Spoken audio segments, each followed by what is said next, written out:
માનતા જેવું છે. એ દીકરી ફોન કરે એના મમ્મીને અને રંગપડિયા પરિવારને હું આંગણે પધાર્યો છું તો માતાઓ તમને બે હાથ જોડીને નમ્ર વિનંતી કે દીકરી જ્યારે પિયરમાં હોય ને ત્યારે તમારે જેમ શિખામણ દેવી ને એમ દઈ દેજો. પછી હાર જાય ને પછી તમારી શિખામણની એને જરૂર નથી. આ તમારી શિખામણ છે ને ત્યાં મહાભારત સર્જે છે. બાપ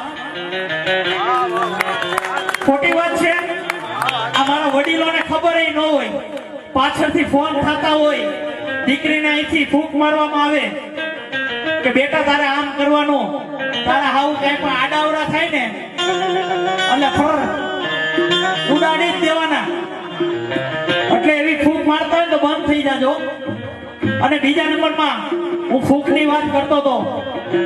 નાગજરામાંથી દીકરી પરણીને સુરત આવે ને એટલે ત્યાં તો ક્યાંય ચૂલા હોય નહીં,